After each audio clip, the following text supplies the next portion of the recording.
Kita bersyukur pagi ini kita bisa berkumpul.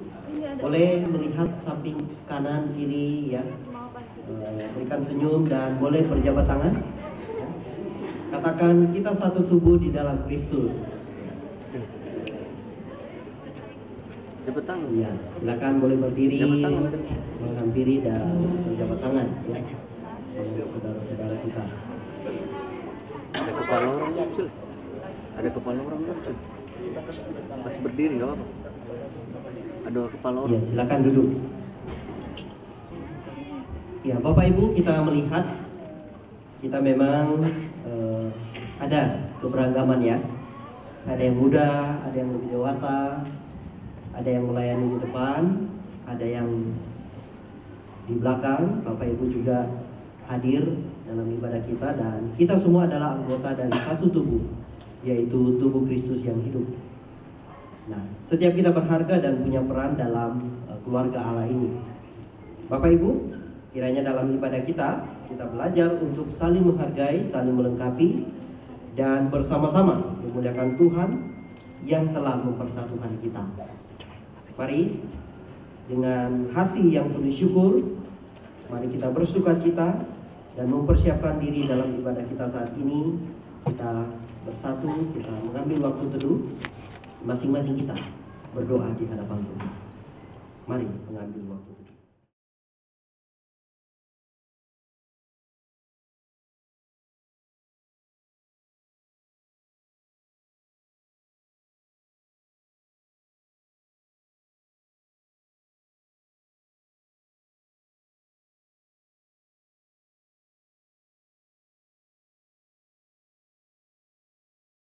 Untuk mengasihi Tuhan, masuk ke dalam rumah Tuhan dan berjalan dalam ketulusan di hadapannya.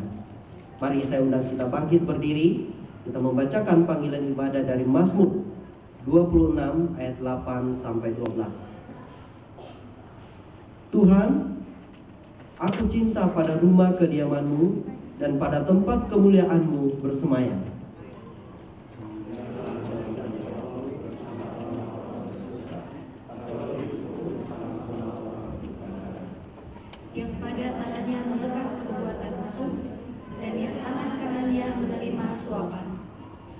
Tetapi aku ini hidup dalam ketulusan, bebaskanlah aku dan kasihanilah aku. Kakiku berdiri di tanah yang rata, aku mau memuji Tuhan dalam jiwaku. Ya, kita yang dipersatukan oleh Tuhan, kita yang diantar dan dibawa dengan penuh kasih. Allah kita Allah Tritunggal, Bapa, Anak, dan Roh Kudus yang sudah mempersatukan kita di hadapannya. Kita berdiri, kita memberikan penghormatan kita. Mari dengan hati yang penuh hormat dan kagum kita nyanyikan bersama pujian pengagungan, Suci, Suci, Suci. Oh,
bersama-sama menaikkan doa pengagungan kita kepada Allah kita yang agung dan mulia.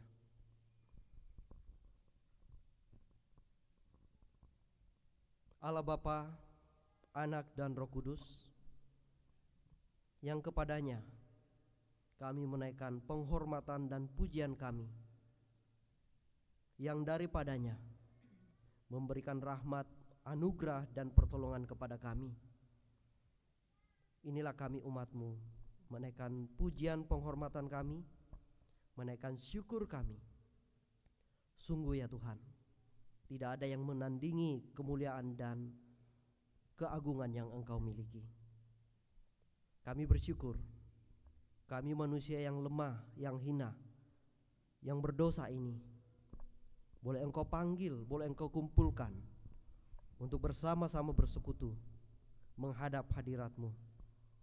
Karena oleh perkenanan-Mu saja kami umat-Mu boleh hadir, boleh berkumpul dan menaikkan pujian kami kepadamu. Bapa, pimpinlah ibadah kami dari awal pertengahan. Ajar kami, setiap kami yang boleh datang dengan berbagai macam konteks dalam kehidupan kami saat ini. Ajar kami dan tolong kami untuk bisa hadir dalam persekutuan ini dan sungguh-sungguh boleh mendengarkan, menikmati, merasakan persekutuan-Mu, persekutuan dengan-Mu, dan persekutuan dengan saudara-saudara seiman kami. Pimpin dan sertailah ibadah kami Tuhan dari awal hingga akhir. Dalam nama Tuhan Yesus kami bawa doa kami ini. Tuhan dan Juru Selamat kami yang telah mengajar kami berdoa bersama-sama demikian. Bapa kami yang ada di surga, dikuduskanlah nama-Mu. Datanglah kerajaan-Mu, jadilah kehendak-Mu di bumi seperti di surga. Berikanlah kami pada hari ini makanan kami yang secukupnya, dan ampunilah kami akan kesalahan kami, seperti kami juga mengampuni orang yang bersalah kepada kami. Dan janganlah membawa kami ke dalam pencobaan, tetapi lepaskanlah kami daripada yang jahat, karena Engkaulah yang punya kerajaan dan kuasa dan kemuliaan sampai selama-lamanya. Amin. Silakan duduk. Tuhan yang sudah menghimpun kita, Dia juga memanggil kita, memanggil umatnya kepada iman dan pertobatan. Saat ini kita akan bersama-sama membacakan pengakuan iman. Kita akan baca dari Katekismus bagian 3, topik syukur yang wajib dipersembahkan. Ajaran apa yang bagi kita terkandung dalam perintah yang ketujuh? Bahwa Allah mengutuk segala perbuatan kemusuhan, dan karena itu kita harus membencinya dengan sungguh-sungguh dan menahan hawa nafsu serta hidup sopan, baik dalam pernikahan yang kudus maupun di luarnya. Jadi hanya zina dan keaiban serupa itu yang dilarang dalam perintah ini? Karena tubuh dan jiwa kita merupakan bait Roh Kudus, Dia menghendaki supaya kita memelihara kedua-duanya sehingga tetap murni dan suci. Oleh karena itu, Dia melarang segala perbuatan, isyarat, perkataan, pikiran, dan hawa nafsu yang mesum, serta segala sesuatu yang dapat menyebabkan hati manusia tertarik daripadanya.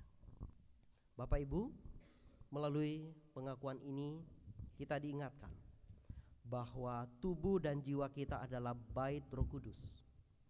Karena itu, marilah kita hidup dalam kemurnian dan kekudusan, bukan hanya dalam perbuatan, tetapi juga dalam pikiran dan keinginan hati kita, sebagai ungkapan syukur kepada Allah yang telah menebus kita di dalam Kristus. Dan kita, umat yang telah ditebus ini, kita diundang untuk datang kepada Allah dengan hati yang jujur dan terbuka. Seringkali kita jatuh dalam kelemahan dan dosa kita, namun Allah tidak menolak kita. Ia memanggil kita untuk datang, untuk diselidiki dan disucikan olehnya. Mari kita merespon panggilan Allah itu. Kita mengatakan, "Oh Allahku, jenguklah diriku." Biarlah melalui lagu ini menjadi doa kita untuk Tuhan menyelidiki dan memurnikan hati kita. Mari bersama-sama kita datang kepada Tuhan dan berkata, O Allahku, jenguklah diriku.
Iya, mari sebagai satu tubuh Kristus kita mengaku segala dosa dan pelanggaran kita. Kita membacakan pengakuan dosa komunal. Ya Allah yang Maha Kudus, Engkau telah memanggil kami untuk hidup kudus di tengah dunia yang rusak oleh dosa ini. Namun kami mengakui bahwa bukan hanya perbuatan kami yang berdosa, tetapi juga pikiran, pandangan, dan keinginan hati kami yang mudah tercemar. Engkau mengetahui setiap pergumulan kami dalam menjaga kemurnian hidup, baik dalam pernikahan maupun dalam kehidupan melajang. Tuhan, ampunilah dan tolonglah kami. Kami mengakui sebagai satu tubuh di dalam Kristus, kami masih bergumul dengan upaya menjaga keutuhan dan kesatuan tubuh Kristus. Kami mengakui dan memohon pengampunan-Mu atas tindakan kami menyakiti sesama anggota tubuh Kristus dan merusak kesatuan serta kekudusan gereja-Mu yang kudus. Tuhan, ampunilah dan baharuilah kami. Berikanlah kami hati yang baru, yang membenci dosa dan mengasihi kekudusan. Dengarkanlah pengakuan dosa kami yang didasarkan atas kebenaran Kristus yang sempurna dan darahnya yang menyucikan. Dalam nama Yesus Kristus, Kepala Raja dan Juru Selamat kami yang hidup, kami berdoa. Amin. Selanjutnya mari secara pribadi kita mengungkapkan pengakuan kita juga. Mungkin ada pengakuan yang perlu spesifik yang perlu kita sampaikan kepada Tuhan. Dia yang Maha Tahu, Maha Hadir, Maha Kuasa, bisa mendengar pengakuan kita. Mari masing-masing datang kepada Tuhan dalam pengakuan dosa pribadi.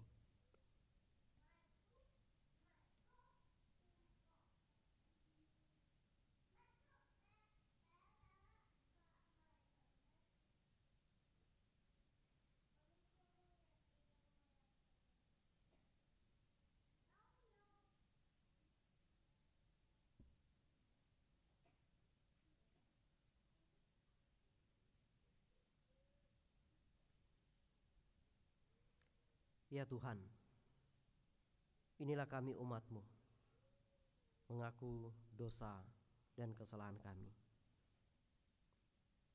Dengarkanlah dan pulihkanlah kami. Dalam nama Tuhan Yesus kami berdoa. Amin. Kita bersyukur melalui rangkaian ibadah kita diajar untuk datang kepada Tuhan dengan segala kerendahan hati kita, mengaku dosa kita. Dan firman Tuhan dari Mazmur 32 ayat 5 berkata dan mengingatkan kita, dosaku kuberitahukan kepadamu dan kesalahanku tidaklah kusembunyikan. Aku berkata, aku akan mengaku kepada Tuhan pelanggaran-pelanggaranku, dan Engkau mengampuni kesalahan karena dosaku. Puji Tuhan. Biarlah dalam kehidupan kita sehari-hari sungguh-sungguh kita menjadi orang yang boleh memiliki satu kerendahan hati yang mau datang dan dibentuk oleh kebenaran firman Tuhan. Saat ini kita akan berdoa sekali lagi, kita akan berdoa syafaat. Saya akan memimpin kita untuk pokok doa persekutuan dalam jemaat, kesatuan bangsa dan negara, dan perdamaian dunia. Mari saya mengajak kita sekali lagi menundukkan kepala kita berdoa. Sekali lagi kami menaikkan syukur kami ya Tuhan. Terima kasih di pagi yang indah ini Engkau memberikan kesempatan kepada kami untuk berkumpul bersama. Minggu demi minggu ya Tuhan kami boleh hadir untuk bersekutu, menaikkan pujian kami, bahkan bersama-sama mengaku dosa dan pelanggaran kami. Sungguh ya Tuhan, kami orang-orang yang sesungguhnya sangat bersyukur ketika kami boleh diperhadapkan dan dibukakan tentang kebenaran firman, di mana kami mengerti bahwa hidup kami, bahwa kami manusia adalah orang-orang yang hidup bukan untuk diri kami saja saat ini, tetapi kami memiliki Tuhan, memiliki Raja, Imam kami, yang kepadanya kami harus mempersembahkan seluruh keberadaan kami. Tuhan, biarlah setiap kebenaran-kebenaran ini ketika kami gumulkan dan renungkan secara pribadi maupun bersama dengan anggota komunitas dalam satu tubuh Kristus, sungguh-sungguh kami memiliki sebuah semangat dan sukacita ketika kami mengerti bahwa hidup kami adalah hidup yang dipegang oleh Allah kami yang berkuasa. Senantiasa kiranya Engkau mengingatkan, meneguhkan, dan menuntun kami untuk mengingat kebenaran ini, bahkan hidup untuk kebenaran ini ya Tuhan. Bapa di surga, kami berdoa untuk persekutuan jemaat Christ Chapel Manado. Dalam kesempatan demi kesempatan Engkau menolong, ada pemberitaan firman Tuhan yang boleh kami dengarkan. Kami bawa kepadamu ya Tuhan setiap kami dengan berbagai macam pergumulan dalam kehidupan kami. Kasihani dan mampukan kami Tuhan untuk bisa berespon dan memikirkan berbagai macam pergumulan itu dalam kaitan dengan kebenaran firman Tuhan yang boleh kami percaya. Kami kiranya boleh diajar dan dimampukan ketika kami boleh mengungkapkan dan membacakan pengakuan-pengakuan iman, kebenaran firman yang boleh kami dengar. Biarlah itu sungguh-sungguh boleh berdampak dan boleh menjadi sebuah prinsip yang boleh kami hidupi ketika kami menjalani berbagai macam pergumulan dalam kehidupan kami. Tuhan, kami menyerahkan dalam persekutuan jemaat berbagai macam pelayanan yang dikerjakan di Christ Chapel Manado, dari anak-anak, pemuda hingga kepada persekutuan jemaat yang lebih besar. Kami mohon biarlah campur tangan-Mu yang boleh beserta, menolong setiap para pelayan untuk mengerti dan memberikan segala yang terbaik untuk kemuliaan Tuhan.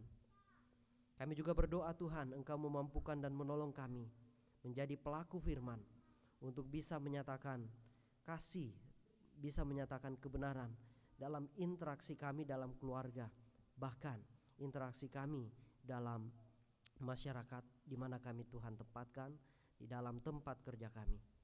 Biarlah sungguh-sungguh integritas, kesabaran, bagaimana untuk menyelesaikan konflik Tuhan boleh mampukan dan pimpin kami untuk kami boleh nyatakan dengan baik.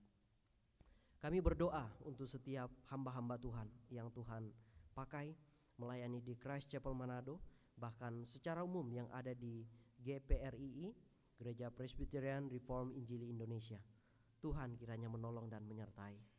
Demikian juga setiap gereja-gereja Tuhan yang ada di kota Manado, di Indonesia, bahkan yang ada di berbagai belahan dunia.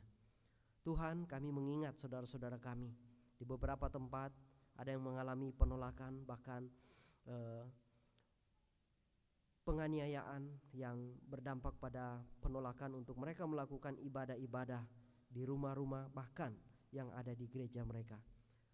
Tuhan, kiranya Engkau menolong dan memimpin, memberkati agar permasalahan-permasalahan ini sungguh-sungguh boleh diselesaikan dengan ketaatan dalam satu pemahaman untuk bisa saling menjaga satu dengan yang lain. Kami berdoa untuk para pemerintah untuk sungguh-sungguh boleh menjaga intoleransi, boleh menjaga toleransi, bagaimana memelihara kehidupan rukun, kehidupan beragama yang rukun satu dengan yang lain. Dan biarlah dalam tantangan pergumulan seperti ini, setiap umat Tuhan, setiap orang percaya boleh sungguh-sungguh Tuhan berikan pertumbuhan iman yang semakin kuat untuk mereka menyadari bahwa inilah realita hidup di tengah-tengah dunia, dan inilah realita di mana mereka perlu terus melihat kepada Tuhan dan menyerahkan hidup mereka dengan setia kepadamu. Tuhan, kami pagi ini juga berdoa untuk bangsa dan negara kami, secara khusus pemerintah dalam mengerjakan berbagai macam tanggung jawab mereka, menjalankan berbagai macam kebijakan, bahkan juga memikirkan, mengevaluasi, serta berbagai macam hal-hal yang perlu ditindaklanjuti. Berbagai macam persoalan-persoalan yang ada, kami boleh menyebut bagaimana implementasi makan bergizi gratis. Tuhan, kami sungguh mohon dan biarlah dalam campur tangan Tuhan, persiapan-persiapan, evaluasi, bahkan tindak lanjut dari program ini, Tuhan, Engkau boleh berkarya. Engkau boleh memberikan hikmat bijaksana untuk berbagai setiap lini bisa bekerja dalam satu pemahaman untuk memberikan pelayanan yang maksimal kepada putra-putri generasi penerus bangsa kami. Dan kami berdoa juga untuk berbagai program-program yang lain. Tuhan, kami mohon dan kami serahkan ke dalam tangan-Mu. Pimpin dan sertailah pemerintah kami untuk bisa mengeksekusi dan bisa menjalankannya dalam tujuan untuk bisa membawa kesejahteraan masyarakat yang lebih besar. Saat ini Tuhan, kami juga berdoa untuk perdamaian dunia. Kami boleh mendengar beberapa belahan boleh terjadi perang, berbagai macam upaya untuk melakukan gencatan senjata, bahkan memikirkan rencana perdamaian. Tuhan, biarlah dalam pekerjaan tangan-Mu, Engkau boleh bekerja dalam hati setiap para penguasa. Engkau yang memegang sejarah dari awal hingga saat ini. Biarlah dalam keadaan seperti ini ya Tuhan, sungguh-sungguh Engkau boleh terus menopang dan memelihara, terus menjaga perjalanan sejarah untuk boleh kami terus melihat bahwa segala sesuatu yang terjadi di tengah-tengah dunia ini tidak lepas dari pertolongan Tuhan, dari topangan Tuhan. Kami berdoa kiranya perdamaian dunia sungguh-sungguh boleh dilakukan dan sungguh-sungguh boleh menjadi sebuah momen untuk menyatakan kemuliaan-Mu Tuhan. Bapa di surga, kami bersyukur boleh bersama-sama berdoa, menaikkan doa-doa kami, berpikir dan mengajukan kebutuhan-kebutuhan orang-orang di sekitar kami. Biarlah kami senantiasa Engkau ajar Tuhan, untuk tidak hanya melihat pada diri kami, tetapi kami juga menjadi orang-orang yang sungguh-sungguh mau intens, mau secara rutin memperhatikan kebutuhan orang lain, bahkan rutin mendoakan kebutuhan mereka. Ini syukur kami, doa syafaat kami. Dalam nama Tuhan Yesus kami berdoa. Amin.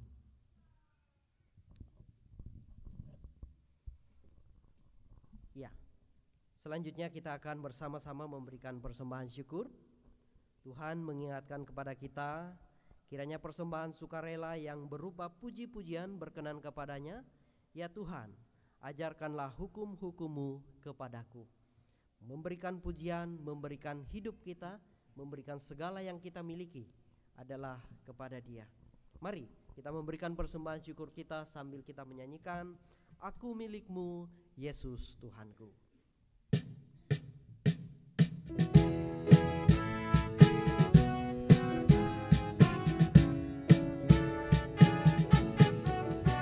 Aku milikmu, Yesus Tuhanku, ku dengar suaramu, ku merindukan datang mendekat dan diraih olehmu. Raih daku dan dekatkanlah pada kaki salibmu. Raih daku, raih dan dekatkanlah ke sisimu Tuhanku.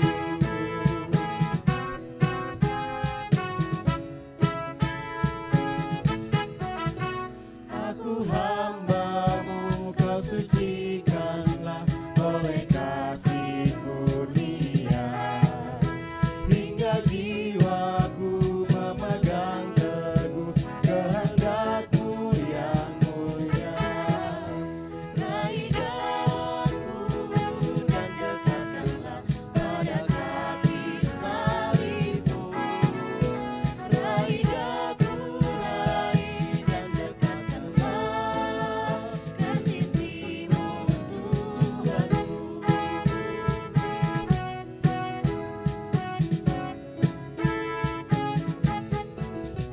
Dalam dunia tak seutuhnya ku pahami kasih-Mu. Sukacita pun barulah lengkap bila ku di rumah-Mu. Raih daku dan dekatkanlah pada kaki salibmu. Raih daku, raih dan dekatkanlah ke sisimu Tuhanku.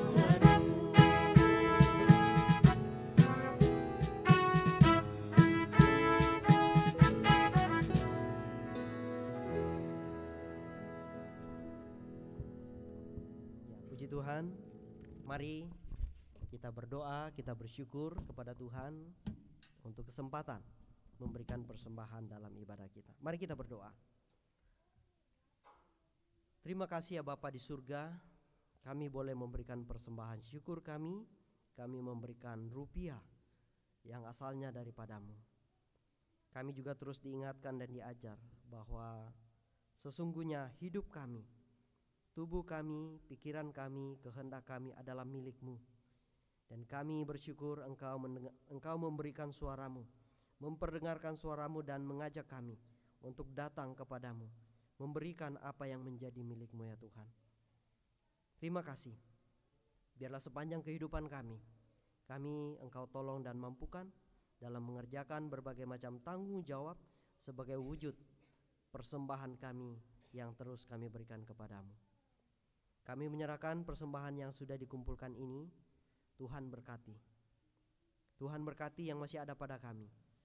Tolong kami dan mampukan kami Tuhan, boleh mempergunakannya sebagai satu persembahan pertanggungjawaban kami kepadamu. Dalam nama Tuhan Yesus kami berdoa. Amin.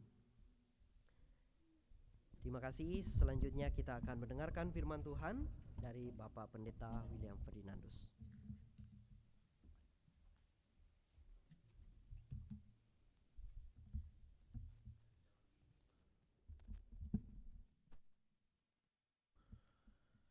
Selamat pagi Bapak Ibu, saudara dan juga adik-adik sekalian.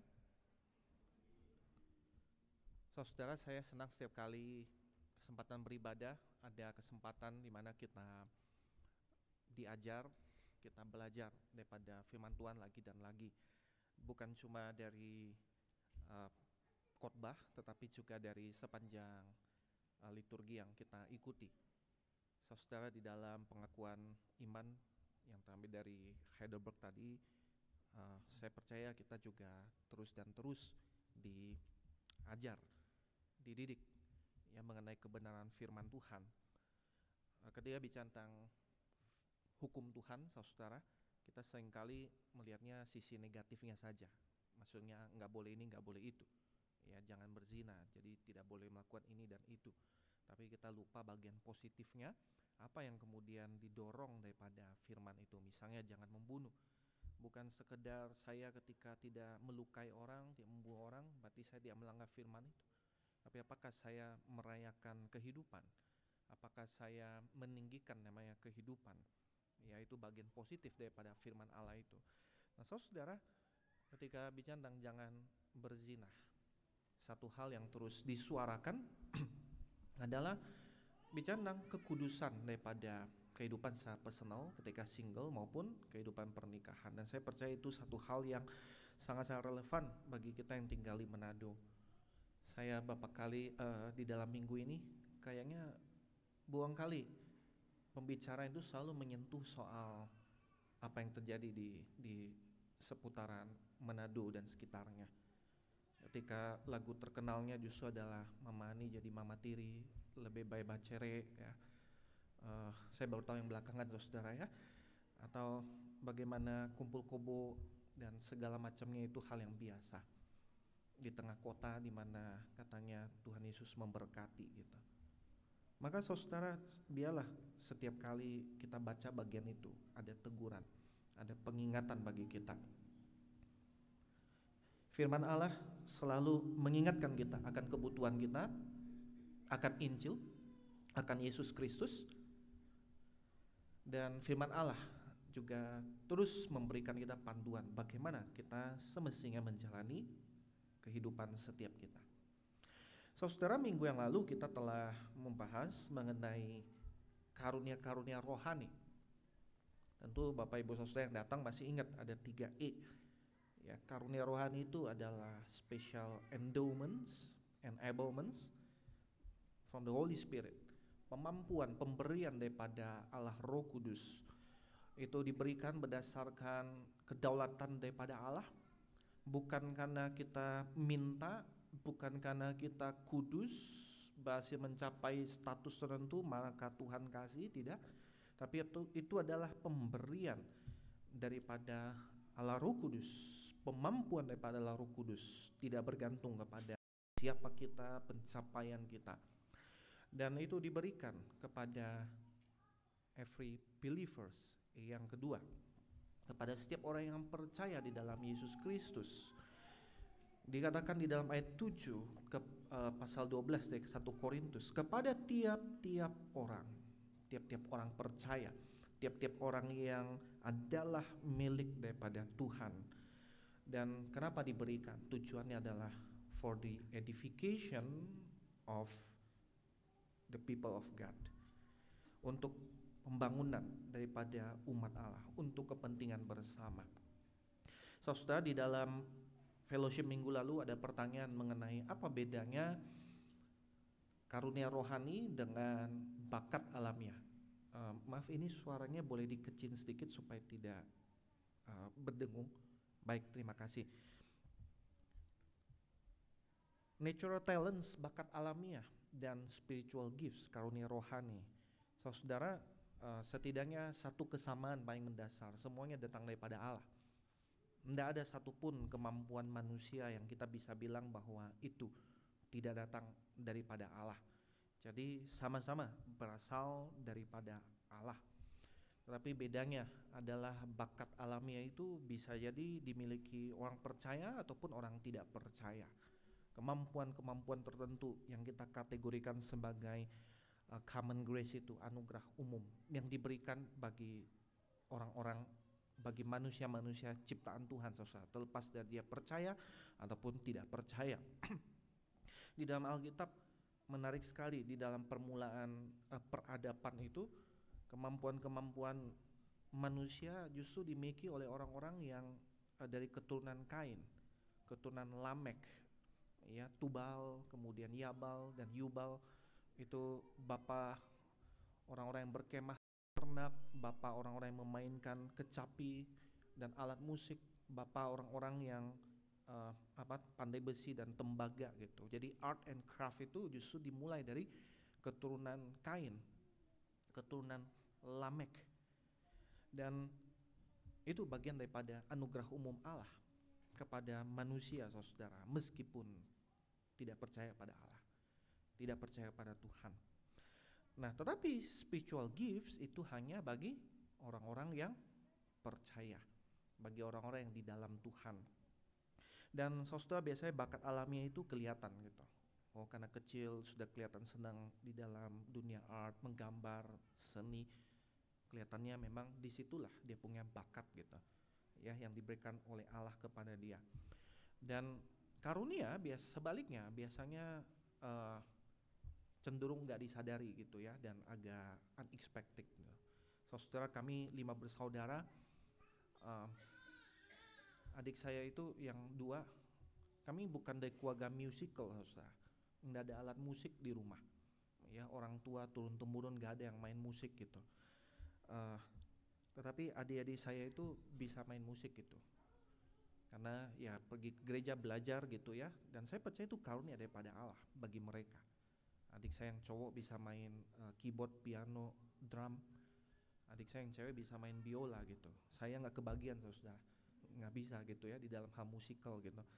Tetapi itu datang daripada Allah, ya, bukan dari keluarga gitu, warisan gitu. Jadi DNA, misalnya orang tua saya bisa main musik, mama saya penyanyi, papa saya pianis, maka anaknya ada kemampuan musikal. Nah, tidak seperti itu, saudara. Nah, karunia rohani seperti itu. Dan yang jelas juga bedanya di dalam hal tujuan atau purpose gitu ya, di dalam pemakaiannya itu, ekspresinya. Orang-orang dengan bakat alamiah bisa memakai itu semua bahkan untuk melawan Allah.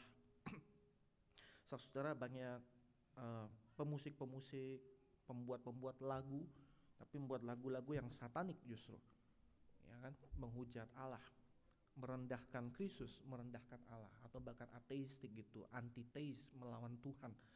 Tetapi karunia rohani tidak bisa, saudara. Itu utamanya adalah untuk membangun umat Allah, membangun gereja Tuhan. Jadi saudara, demikian kira-kira secara singkat ya apa menjadi bedanya gitu.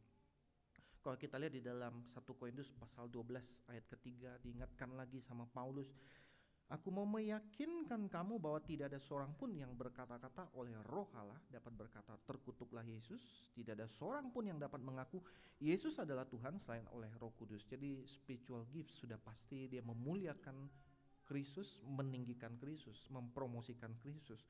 Sementara bakat alamiah tidak demikian, saudara. Promosi diri, meninggikan diri, mungkin bahkan merendahkan Kristus.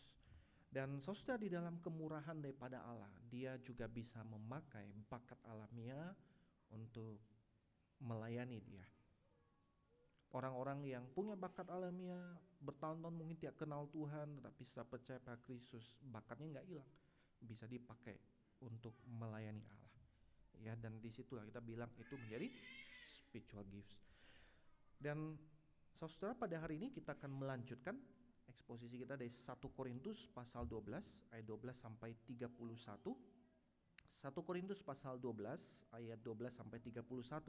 Saya mengajak kita membuka 1 Korintus pasal 12 ayat 12 sampai 31. Mari sebelum kita membaca dan merenungkan firman, kita berdoa terlebih dahulu. Tuhan, kami percaya Engkau menjadikan langit, bumi, dan segala isinya, semesta ini dengan firman-Mu yang penuh kuasa. Dan kami percaya Engkau menyelamatkan kami, orang-orang berdosa, dengan firman-Mu. Firman yang menjadi daging di dalam Tuhan Yesus Kristus. Dan kami juga percaya Engkau terus menuntun, mengarahkan, membaharui, menyucikan kami semua umat-Mu dengan firman-Mu. Kami berdoa, seiring kami membaca, merenungkan firman-Mu, kiranya Engkau bekerja seleluasa di dalam kami, di tengah-tengah setiap kami.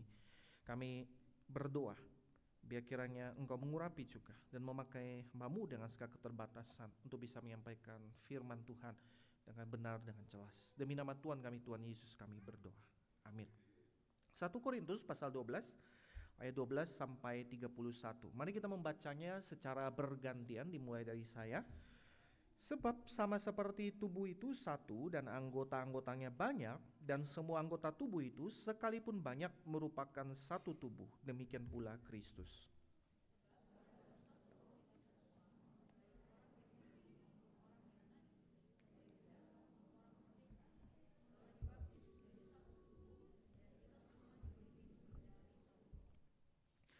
Sebab tubuh juga tidak terdiri atas satu anggota, tetapi atas banyak anggota. Andai kata kaki berkata,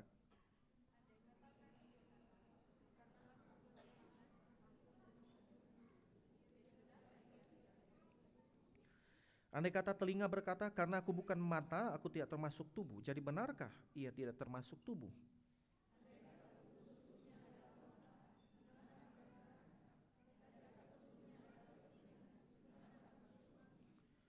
Namun Allah telah memberikan kepada anggota masing-masing secara khusus suatu tempat pada tubuh, seperti yang dikehendakinya.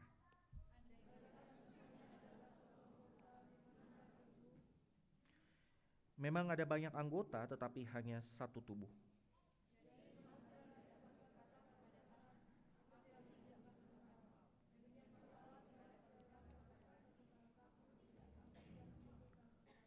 Malahan anggota-anggota tubuh yang tampaknya paling lemah justru yang paling dibutuhkan.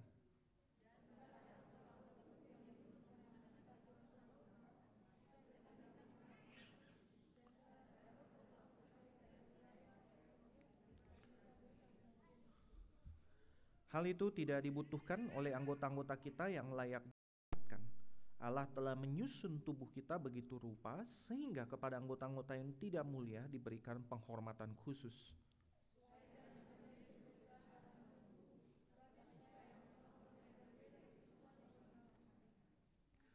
Jika satu anggota menderita, semua anggota turut menderita. Jika satu anggota dihormati, semua anggota turut bersukacita.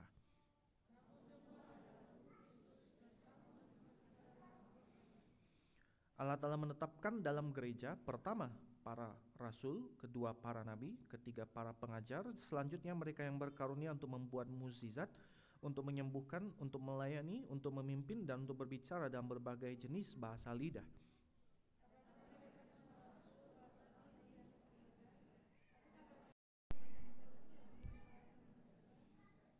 Atau untuk menyembuhkan, atau untuk berkata-kata dalam bahasa lidah, atau untuk menafsirkan bahasa lidah.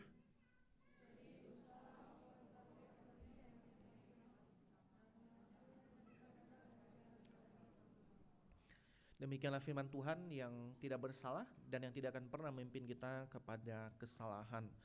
Saudara, sebagaimana yang saya sampaikan minggu lalu, isu yang dihadapi oleh jemaat Korintus pada hari itu adalah perdebatan seputar karunia-karunia rohani.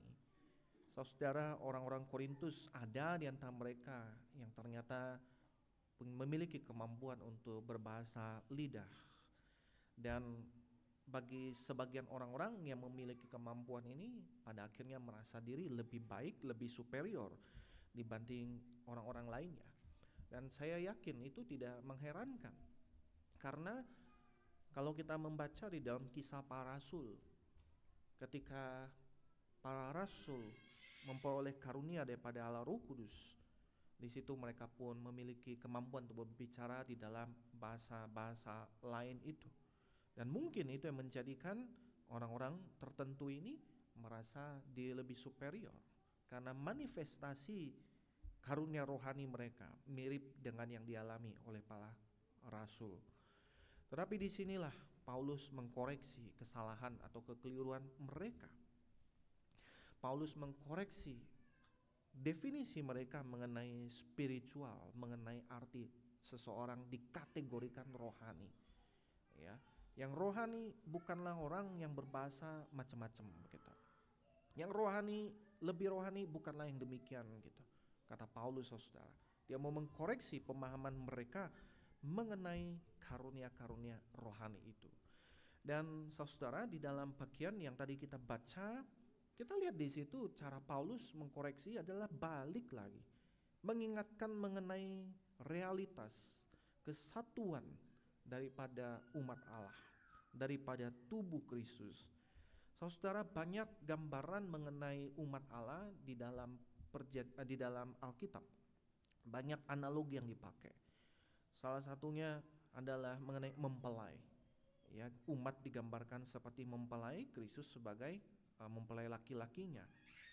Atau gambaran seperti bapa dengan anak-anaknya, atau gembala dengan domba-dombanya. Nah, salah satu gambaran yang di sini Yang dipakai adalah tubuh dengan banyak anggota-anggota, saudara. Ya, jadi umat Allah itu bagaikan satu tubuh dengan banyak organ-organnya. Ada tangan, ada kaki, ada ginjal, ada jantung, ada usus buntu, dan segala macam. Itu tubuh. Ada banyak bagian-bagian di dalamnya, anggota-anggota di dalamnya, organ-organ di dalamnya. Dan saudara perhatikan di sana, Paulus mengingatkan sama seperti tubuh itu satu, anggota-anggotanya banyak, semua anggota tubuh itu sekalipun banyak merupakan satu tubuh, demikian pula Kristus. Mengingatkan realitas bahwa gereja, tubuh daripada Tuhan itu memiliki banyak member, banyak anggotanya, banyak organnya, dengan berbagai manifestasi, kemampuan-kemampuan, karunia-karunia rohani. Mari kita lihat sekarang di dalam ayat 13. Sebab dalam satu roh itu kita semua, baik orang Yahudi maupun orang Yunani, baik budak maupun orang merdeka, telah dibaptis menjadi satu tubuh, dan kita semua diberi minum dari satu roh. Dan saudara, ini adalah satu teks yang seringkali dipakai oleh tradisi tertentu, ya. Salah satu dari 7 teks doang di dalam Alkitab yang menyinggung mengenai baptisan dan Roh Kudus, saudara. Seringkali pemahaman tertentu di dalam tradisi tertentu adalah baptisan Roh Kudus itu adalah langkah berikutnya daripada perjalanan iman kita. Jadi saya sudah percaya pada Tuhan, saya telah diselamatkan, tetapi masih belum mengalami baptisan roh itu. Harus menjaga kekudusan, harus kemudian doa ini dan itu, baru kemudian nanti dapat baptisan rohnya. Nah, itu dicirikan dengan manifestasi tertentu. Ya, salah satunya adalah berbahasa lidah atau mengalami healing atau apapun itu. Tetapi saudara, kalau kita baca baik-baik, tidak ada sama sekali di dalam bagian ini yang memberikan indikasi seperti itu. Saudara, Paulus ketika bicara dalam bagian ini menekankan lagi dan lagi, siapa itu orang-orang percaya, siapa itu orang-orang Kristen. Kita ada orang-orang yang mengalami kelahiran baru secara supranatural. Di dalam bagian ini ketika katakan dalam satu roh kita semua telah dibaptis menjadi satu tubuh, dan kita semua diberi minum dari satu roh. Saudara, ketika bicara tentang dalam satu roh, ini satu hal yang seringkali kita perlu bertanya, pengertiannya apa ya gitu. Yang benar itu dibaptis oleh Roh Kudus atau dibaptis di dalam Roh Kudus. Baptisan di mana Roh Kudus sebagai instrumennya, alatnya, agennya, pelakunya, atau baptisan di dalam Roh Kudus sebagai lokasinya. Nah, saudara, saya percaya dua hal ini tidak perlu dipertentangkan. Ya, kenapa Alkitab memakai istilah yang sekaya itu untuk memberikan kita gambaran mengenai keselamatan itu memang asalnya daripada Allah, oleh Allah, dan untuk Allah. Baptisan dalam satu roh atau di dalam Roh Kudus, saudara, menekankan lagi dan lagi bahwa kita adalah orang-orang yang mengalami kelahiran baru daripada Allah Roh Kudus. Dalam Yohanes pasal yang ketiga, ketika Kristus bercakap-cakap dengan Nikodemus, diingatkan kepada Nikodemus bahwa orang tidak bisa masuk ke kerajaan Allah kau tidak mengalami kelahiran yang dari atas itu, kelahiran yang supernatural, kelahiran daripada Roh Kudus itu, saudara. Jadi ketika di sini menekankan tentang baptisan Roh Kudus, mengingatkan tentang siapa kita. Kita ada orang-orang yang dilahir barukan oleh Roh Kudus. Orang-orang yang dahulu mati tetapi kini dihidupkan. Yang dahulu menentang Allah tapi sekarang dibaharui, dijadikan sebagai milik Allah. Tapi saudara, di situ juga menekankan tentang spiritual baptism kita. Ya. Ini menggambarkan yaitu kesatuan kita dengan satu sama lain dan juga dengan Kristus. Dengan Kristus. Dan itu pekerjaan daripada Roh Kudus, saudara. yang menyatukan kita dengan Kristus, menyatukan kita dengan orang-orang percaya lainnya. Dan perhatikan, kemana dia menyatukan kita? Ke dalam satu tubuh. Ke dalam satu tubuh, single body, saudara. Ini satu kebenaran yang tidak bisa kita kemudian pilah-pilah, ya, dan menggambarkan seakan-akan ada spiritual elite, saudara. Orang-orang tertentu, kumpulan orang tertentu yang lebih elit secara spiritual. Tidak bisa kita tafsirkan demikian. Kau perhatikan, sampai 2 kali Paulus menegaskan, kita semua.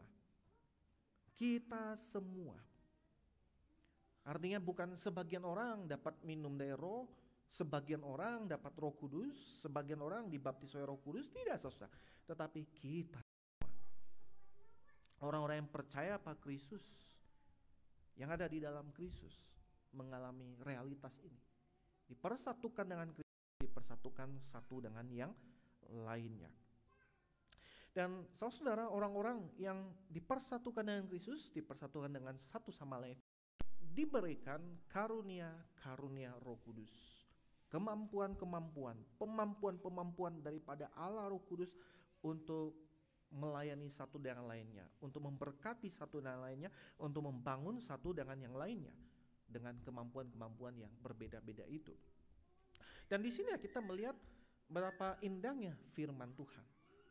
Firman Tuhan pada satu sisi dia menghibur, dia menguatkan yang lemah, dia memberikan peneguhan kepada mereka yang goncang, kepada mereka yang merasa goyang. Tapi sisi yang lain, saudara, firman Tuhan juga menegur, mengingatkan, menghakimi mereka yang merasa kuat, teguh, merasa hebat. Firman Tuhan bekerja dengan cara yang seperti itu. Nah, saudara, di dalam bagian kalau kita lihat dalam 1 Korintus ini, ya, sebagaimana tadi saya sampaikan, maka yang terjadi ada di dalam orang-orang Korintus ini ada yang kemudian merasa inferior. Oh iya ya, saya nggak bisa berbahasa lidah, kayaknya iya saya nggak mampu apa-apa, nggak punya karunia rohani.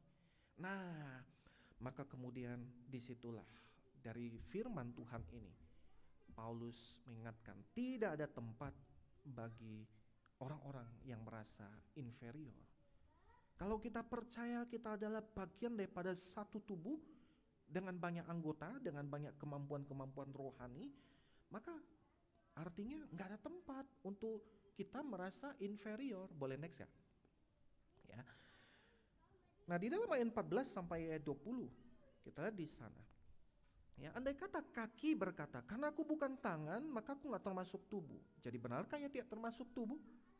Andai kata telinga berkata, karena aku bukan mata, aku tidak termasuk tubuh. Jadi benar ia tidak termasuk tubuh? Andai kata tubuh seluruhnya adalah mata, di manakah pendengaran? Andai kata seluruhnya adalah telinga, di manakah penciuman? Jadi orang-orang tertentu bisa jadi merasa, aduh saya bukan mata, mata bisa melihat, mata bisa segala-galanya, saya cuma kelingking gitu ya, cuma bisa buat ngorek upil begitu. Nah, nggak ada gunanya saya, siapa saya ini gitu. Kadang-kala saudara di dalam gereja, bukankah sering kali kita berhadapan dengan semangat sifat ya inferioritas seperti ini. Kita merasa kita bukan seorang pengkhotbah gitu. Kita merasa kita bukan pemusik yang hebat gitu. Kita merasa kita bukan liturgis yang kata-katanya bagus, tertata, berapi-api begitu. Aduh, saya mah cuma apa gitu ya. Saya mah cuma ini dan itu gitu. Kadang saudara di dalam gereja kita sering kali merasa inferior karena membandingkan kemampuan kita dengan kemampuan orang lain. Bahkan kalaupun misalnya tahu karunianya ada di dalam hal tertentu mengajar, itu pun kadang dibandingkan dengan lain lagi di dalam hal mengajar gitu. Iya, saya karunianya mengajar, tapi saya dibanding dengan pendeta A, pendeta B, pendeta C, aduh saya mah nggak ada apa-apanya gitu. Jadi sering kali saudara kita terjebak di dalam semangat inferioritas itu, merasa bahwa apa yang saya lakukan kecil, apa yang saya kerjakan itu tidak berharga, Apa yang saya perbuat itu tidak bernilai, atau bagian saya kayaknya kurang penting. Tapi saudara, firman Tuhan menegaskan dan mengingatkan kepada kita bahwa apapun yang kita kerjakan dan lakukan itu ada tempatnya di dalam tubuh daripada Kristus. Perhatikan di dalam ayat 18. Namun Allah telah memberikan kepada anggota masing-masing secara khusus suatu tempat pada tubuh seperti yang dikehendakinya. Apapun yang kita kerjakan saudara, sekecil apapun, seremeh apapun dalam pandangan kita atau pandangan orang lain, kebenaran firman itu adalah Allah telah memberikannya. Allah yang memberikan porsi itu, Allah yang memberikan bagian itu. Saudara, di dalam dunia kadangkala yang dikagumi adalah itu ya, yang kelihatan spektakuler, kelihatan wah di dalam hal influence-nya. Ya, sehingga ketika dibandingkan di antara penyambut sama pengkhotbah, mana yang lebih penting? Pengkhotbah katanya gitu ya. Penyambut mah siapa aja bisa katanya nih, itu ya. Pengkhotbah belum tentu semua bisa misalnya gitu. Jadi kadang kita membuat penilaian berdasarkan posisi influence-nya itu saudara. Ya, padahal semuanya penting di dalam tubuh Kristus. Enggak ada pelayanan yang tidak penting. Tidak ada pelayanan yang tidak penting. Semuanya dipakai oleh Allah dan Tuhan yang memberikan porsi itu. Karena itu saudara, coba kita berkaca saat ini. Adakah di antara setiap kita yang bergumul dengan bahasa inferioritas itu dalam pelayanan kita saat ini? Mungkin pelayanan di rumah. Kenapa saya perlu mengurusin anak saya gitu. Mengurusi bocah ini gitu. Teman-teman saya kayaknya sudah sibuk berkarir tinggi-tinggi gitu. Atau saudara di dalam hal di tempat kerja, di sekolah, ya, di mana saja. Kita merasa bahwa bagian saya, porsi saya kayaknya kurang penting ya dibanding yang lain gitu. Dibanding leader, dibanding siapa gitu. Kenapa di sini? Kenapa bukan di sana? Saudara, firman Tuhan mengingatkan kita, Allah telah memberikan kepada anggota masing-masing secara khusus suatu tempat pada tubuh. Tuhan yang memberikan porsi itu, Tuhan yang mempercayakan posisi itu, Tuhan yang memberikan karunia itu. Itu yang pertama saudara. Tidak tempat bagi kita untuk merasa inferior, nggak penting di dalam tubuh. Nah, tapi pada saat yang bersamaan, sebagaimana saya katakan, firman Tuhan menguatkan, meneguhkan yang merasa lemah, nggak penting, ya dikuatkan, diteguhkan. Tapi pada saat yang sama firman Tuhan juga menegur, mengingatkan bagi yang merasa tinggi hati. Ya, tidak ada tempat bagi yang merasa superior, merasa lebih baik dibanding yang lain. Di antara jemaat Korintus, karena mampu ini dan itu, salah satunya mampu dan bahasa lidah, oh maka saya secara rohani kayaknya lebih tinggi dah. Yang lain itu ya masuk surga, tapi kalian mungkin 2 kilo dari Tuhan Yesus gitu ya. Saya paling dekat gitu, karena saya bisa berbahasa gitu, seperti bahasa malaikat gitu. Nah, tetapi Paulus mengingatkan, ingat sebagai satu tubuh gitu. Ini tidak memberikan tempat bagi perasaan superior, lebih hebat dibanding yang lain. Mari kita lihat di dalam ayat 21. Jadi mata tidak dapat berkata kepada tangan, aku tidak membutuhkan engkau. Demikian pula kepala tidak dapat berkata kepada kaki, aku tidak membutuhkan engkau.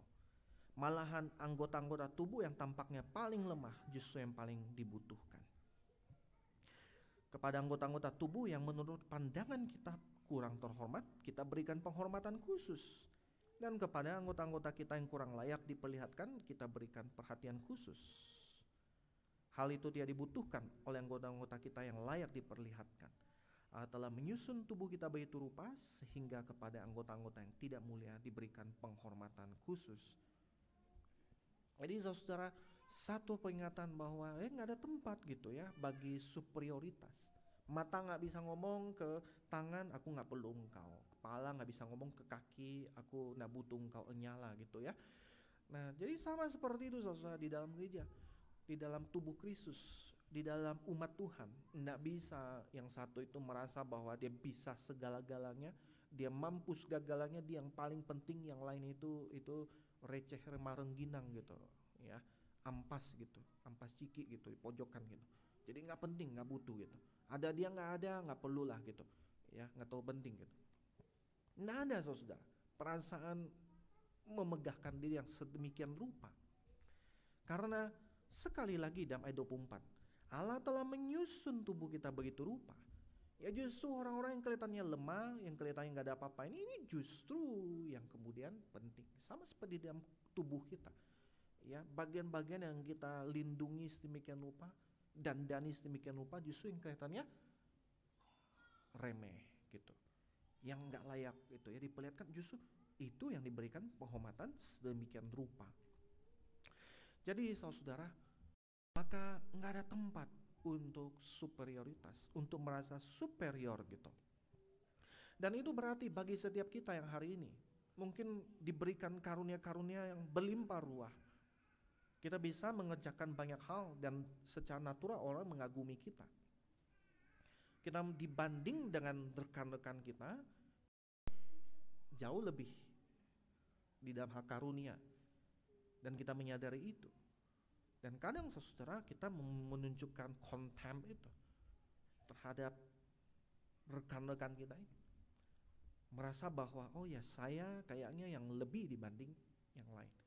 Maka firman Tuhan menegur kita lagi dan lagi saudara, bahwa di dalam tubuh Kristus, di dalam tubuh umat Allah, semuanya itu saudara sama dan saling membutuhkan satu dan yang lainnya.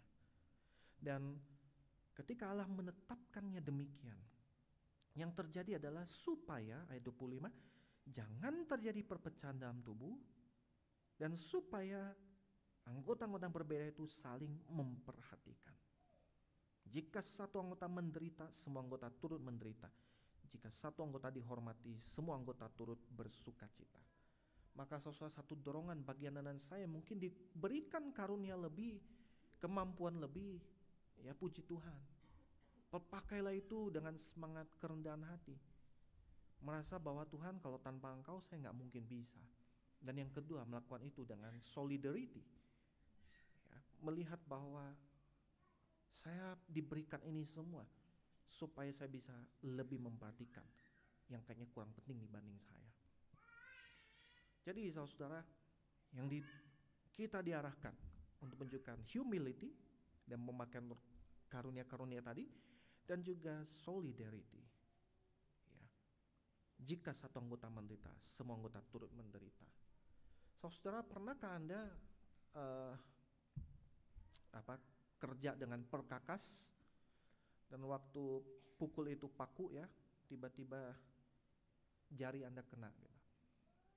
Kena bukan kena yang biasa aja gitu ya, tapi betul-betul kenanya kencang saudara, sampai Anda tiba-tiba bisa narik gitu ya, bisa nari-nari dan loncat-loncat gitu ya, gitu. Dan tiba-tiba bisa nyanyi gitu ya, aduh teriak gitu. Nah, pernah saudara? Kalau pernah, masa kecil Anda bahagia gitu ya. Nah, udah dibilang jangan main palu, jangan main bahaya gitu, tapi tetap kan gitu, akhirnya luka. Saudara, satu gambaran ya apa yang terjadi pada satu part yang kecil itu bikin seluruh tubuh kayak ngilu gitu, nggak enak gitu ya. Atau Anda yang pernah merasa sakit gigi gitu, yang katanya lebih baik sakit gigi daripada sakit, gimana, lebih baik sakit gigi daripada sakit hati, atau lebih sakit hati atau lebih sakit gigi? Lebih baik sakit gigi daripada sakit hati. Dia nggak pernah sakit gigi saudara, nggak enak sakit gigi gitu ya. Orang yang sakit gigi saudara, aduh kepala cunut-cunut, pokoknya apapun jadi nggak enak gitu. Padahal cuma satu bagian yang sakit gitu. Itu gambaran daripada tubuh. Adakah kita saudara yang diberikan karunia dengan begitu rupa, memiliki kegelisahan ketika melihat saudara kita, sesama kita memiliki kesulitan, penderitaan, pergumulan. Dan yang terakhir saudaraku,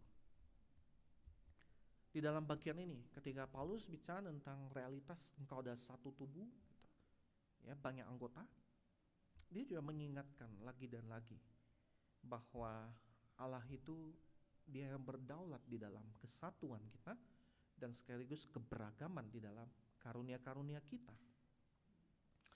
Ayat 27, karena kamu semua adalah tubuh Kristus dan kamu masing-masing adalah anggotanya.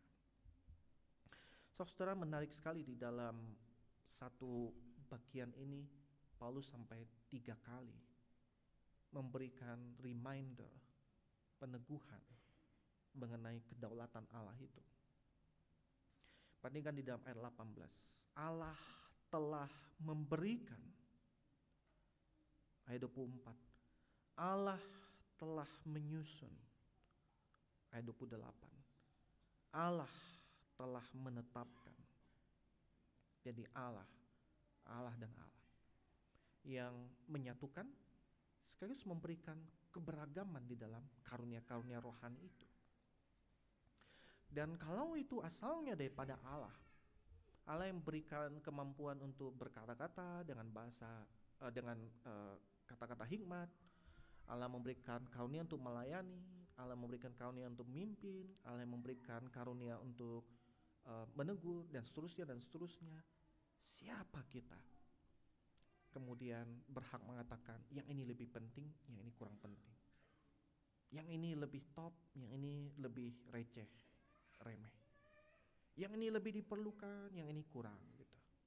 Siapa kita, saudara, sehingga berhak untuk kemudian menunjuk-nunjuk, mengatakan yang ini lebih rohani karena bisa berbahasa seperti ini, yang itu kurang rohani. Siapa kita, saudara, sehingga berhak dan menyatakan seperti itu?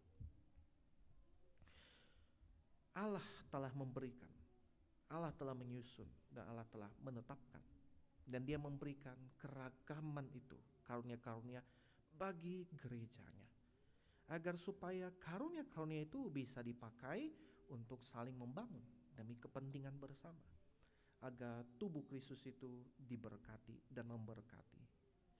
Saudara, ketika membaca dan merenungkan bagian ini, maka satu hal yang kepadanya kita dihadapkan lagi dan lagi, yaitu Injil Kristus. Bagi setiap kita yang bergumul dengan perasaan superior, kita diberkahi dengan begitu banyak karunia, begitu banyak kemampuan, begitu banyak kelebihan. Saudara, satu pertanyaan adalah, apa yang kita punya saat ini yang tidak datang daripada Tuhan? Tuhan yang kasih, Tuhan yang berikan. Siapa kita sehingga boleh memegahkan diri di hadapannya? Semuanya daripada Tuhan. Dan terlepas daripada apapun yang kamu bisa, apapun yang kamu mampu, apapun yang kau kerjain, apapun yang kau lakukan, apa andilmu sehingga Tuhan menyelamatkan kamu? Apakah karena pelayananmu yang begitu banyak? Apakah karena pekerjaan yang engkau lakukan yang begitu penting sehingga Tuhan akhirnya hebat ya William, saya selamatin? Tidak, saudara. Nothing we contribute to our salvation. Kita diselamatkan semuanya karena Yesus Kristus yang datang ke dalam dunia, mati di atas kayu salib untuk menyelamatkan kita semua. Maka tidak ada tempat bagi perasaan superior, lebih penting daripada yang lain. Tapi yang kedua, saudara, bagi setiap kita bergumul dalam perasaan inferior, kita jadi dihadapkan dengan Injil, bahwa kita bergumul dengan perasaan, aduh saya mah nggak bisa apa-apa, nggak punya apa-apa, kurang penting, ya, yang saya kerjain kayaknya receh, remeh. Saudara, Karena saudara, Kristus memberikan segala-galanya bagi Anda dan saya. Dan dia memberikan kemampuan untuk mengerjakannya. Sehingga tidak ada yang tahu rendah di mata dia. Faktanya Kristus datang ke dalam dunia. Dia mengambil rupa, bukan rupa raja, bukan rupa seorang presiden, tapi rupa seorang hamba. Yang dia kerjakan adalah melayani dan melayani. Mencuci kaki murid-muridnya. Taat sampai mati di atas kayu salib. Maka tidak ada pelayanan yang tahu rendah. Yang berhak kita bilang, ini gak penting, ini remeh. Dan saudara, biarlah kebenaran firman Tuhan mengingatkan kita lagi dan lagi. Terlepas daripada karunia kita, seberapa banyak kita miliki, 1, 2, 3, 5, apapun itu saudara, kita pun bawa itu. Memakai itu dengan menatap kepada kepala kita, Kristus, lagi dan lagi. Karena semua asalnya daripada dia. Dan dipakai oleh dia untuk membangun supaya semuanya memuliakan dia. Dan semakin serupa dengan dia. Saudara, di dalam satu orkestra ada berbagai alat musik. Ada yang memainkan biola, ada yang memainkan piano, ada yang memainkan cello, ada yang memainkan flute, ada yang memainkan alat musik perkusi, ya, ada yang dipukul, ditup, digesek, semuanya. Saudara, semuanya memainkan alat musik itu harus dengan menatap sang konduktor itu ya, karena dia yang mengarahkan. Dan ketika semua main sambil lihat konduktor, disitulah muncul simfoni yang indah yang bisa dinikmati oleh banyak orang. Saudara, biarlah dengan segala karunia yang Tuhan kasih kepada kita, kita memakainya, menggarapnya, menggunakannya untuk melayani satu dengan yang lain demi kepentingan bersama, sambil kita lakukan dengan menatap konduktor kita, kepala kita, Kristus, yang telah menyerahkan segala-galanya bagi kita. Mari kita berdoa.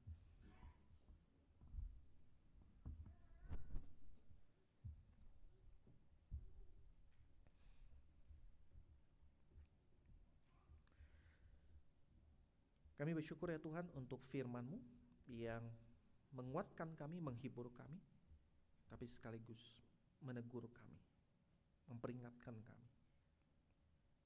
Kami berdoa kiranya firman-Mu mengubahkan kami. Mengubahkan kami baik yang merasa sombong secara rohani, merasa lebih dibanding yang lain, ataupun kami yang bergumul dalam bahasa minder, merasa kurang penting, tidak berharga. Kami berdoa ya Tuhan, biarlah kebenaran firman-Mu yang mengingatkan bahwa kami diberikan berbagai macam karunia untuk membangun tubuh-Mu. Kiranya Engkau yang memampukan kami agar bisa memanfaatkan, memakai itu semua bagi pekerjaan pelayanan. Pakailah kami ya Tuhan, pakailah kami. Dan tolong kami untuk tidak sibuk melihat kanan dan kiri, membandingkan karunia kami dan karunia orang lainnya. Tapi mampukan kami untuk memandang kepada salib lagi dan lagi, melihat kepada Kristus lagi dan lagi. Kristus yang telah mati menyelamatkan kami, memberikan kami hidup baru, yang membawa kami, menyatukan kami ke dalam tubuhnya itu, yang memberikan kami berbagai karunia. Dan biarlah Engkau menolong kami ya Tuhan, agar kami terus dan terus garap memakai karunia-karunia yang ada ini dengan segenap humility, kerendahan hati, dan juga solidarity. Ini doa kami yang kami panjatkan demi nama Tuhan kami, Tuhan Yesus Kristus. Amin.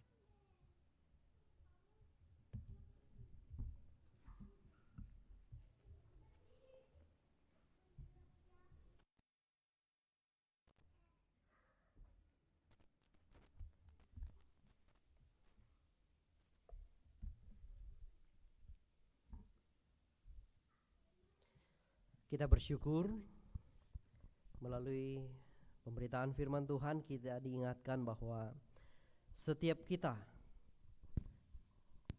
diberikan karunia dan panggilan yang berbeda-beda. Saya mengajak kita semua bangkit berdiri sebelum kita menyanyikan satu pujian penutup dalam ibadah kita.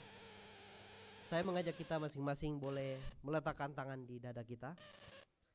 Masing-masing boleh sebut terima kasih Tuhan untuk karunia masing-masing yang Bapak Ibu coba pikirkan, ya. Kita diingatkan tadi tidak usah merasa inferior, jangan juga merasa superior. Masing-masing kita mari mengucapkan terima kasih Tuhan untuk karunia yang Engkau berikan kepada, sebut nama masing-masing. Hitungan 3 ya. Sudah dipikirkan? 1, 2, 3. Terima kasih Tuhan untuk karunia mengajar yang Engkau beri kepada kami. Ya. Kiranya ketika kita memikirkan dan melihat karunia yang Tuhan berikan itu, tadi kita diajak untuk giat dan bersama-sama mempersembahkannya untuk kemuliaan tubuh Kristus.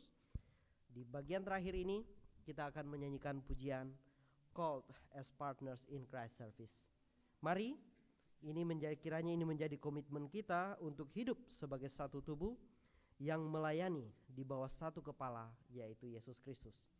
Mari dengan yakin memberikan komitmen kita menyanyikan pujian ini sebagai satu kesungguhan kita untuk mempersembahkannya bagi Tuhan. Kita menyanyikan pujian ini.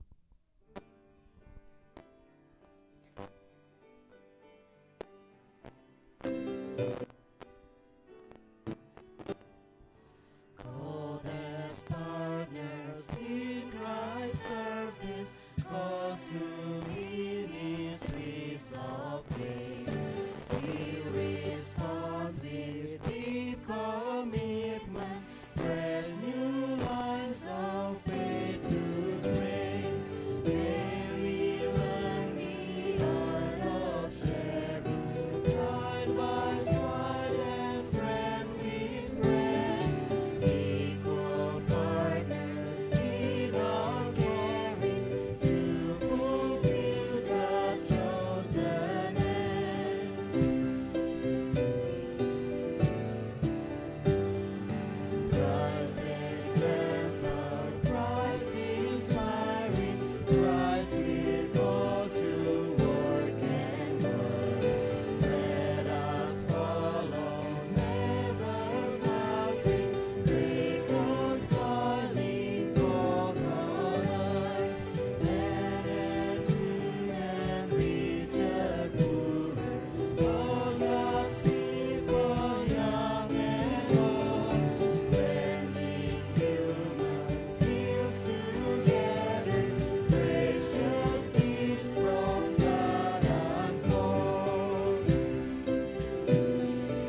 kepada Allah Tritunggal yang sudah mengaruniakan talenta potensi kepada setiap kita.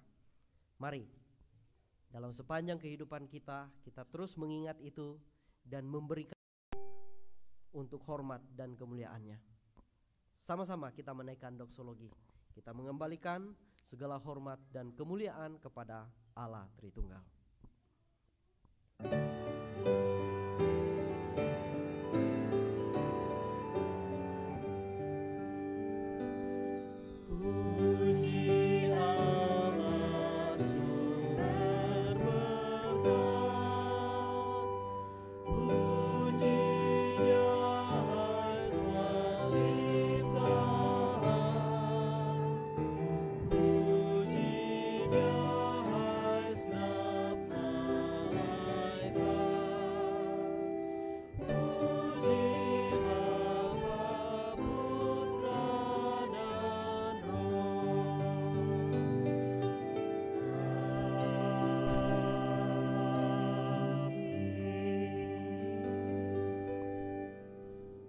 Saudara dan juga adik-adik sekalian, di penghujung ibadah ini Tuhan mengutus setiap kita kembali ke dalam kehidupan kita masing-masing. Biar dimanapun kita berada, apapun kita kerjakan, lakukan, kiranya kita memanfaatkan setiap bakat karunia yang Allah titipkan, percayakan pada kita untuk melayani Dia dan juga memberkati sesama kita. Dan biarlah Allah dimuliakan di dalam melalui semuanya, dan terimalah berkat yang daripada Allah Tritunggal. Kiranya kasih karunia Tuhan Yesus Kristus, cinta kasih Allah Bapa, persekutuan Allah Roh Kudus menyertai setiap kita mulai dari hari ini sampai selama-lamanya. Amin.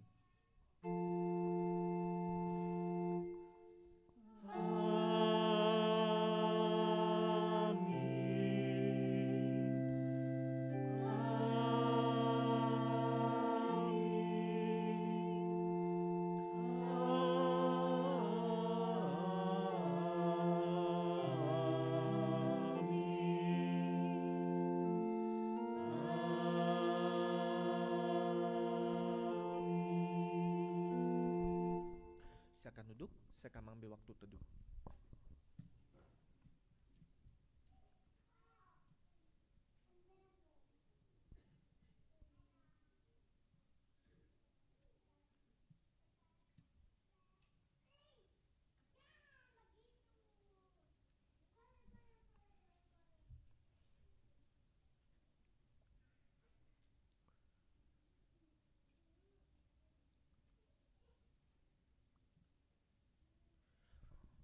Terima kasih kepada rekan-rekan penata layan yang telah mengambil bagian di dalam pelayanan di hari ini. Kiranya Tuhan yang memberkati pelayanan kita bersama.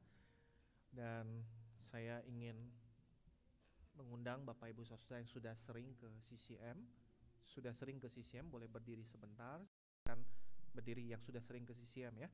Kemudian boleh salami orang di kanan kiri. Ada nggak yang nggak berdiri? Kalau nggak berdiri berarti baru saudara.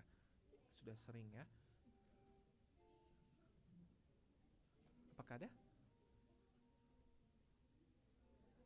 Apakah ada saudara yang baru? Oh ya? Oh ya, di sebelah kanan saya. Baik, terima kasih, silakan duduk. Baik, saya menyambut rekan yang baru pertama kali hadir beribadah CCM. Kalau seandainya belum ada tempat ibadah yang tetap, kami dengan senang hati menyambut untuk bisa beribadah bersama-sama.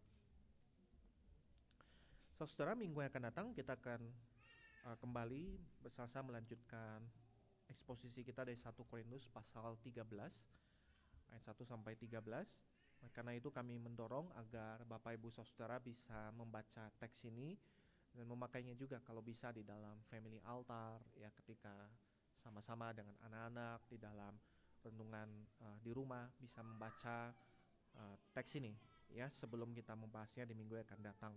Dan kami juga terus mengundang Bapak Ibu untuk bisa mengikuti prayer meeting di hari Selasa malam jam 7:30 ya lewat Zoom. Mari bersama kita bisa berdoa.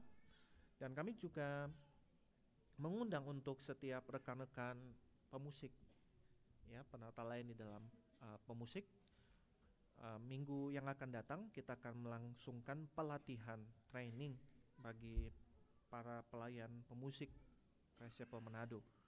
Ya, jadi akan dilaksanakan setelah kebaktian minggu yang akan datang. Kami oleh sebab itu mendorong agar rekan-rekan yang selama ini berbagian di dalam pelayanan musik untuk bisa mengikuti training ini, ya, supaya pelayanan kita bisa lebih baik dan lebih baik terus ke depannya. Ya, ada banyak hal yang kita perlu koordinasikan dan juga sama-sama bicarakan. Oleh sebab itu kami sekali lagi mengundang agar rekan-rekan pemusik bisa mengikuti pelatihan ini di minggu yang akan datang setelah kebaktian. Dan bagi Bapak Ibu Saudara yang mungkin membutuhkan pelayanan didoakan, silakan bisa menghubungi saya ataupun para elders setelah kebaktian ini. Dan kami juga mengundang agar Bapak Ibu Saudara dan juga anak-anak bisa mengikuti fellowship setelah ini. Ya, di depan ada kopi atau teh yang disediakan, kita bisa ambil dan kemudian kembali ke dalam ruangan ini untuk mengikuti fellowship bersama-sama membahas firman Tuhan yang telah kita dengar.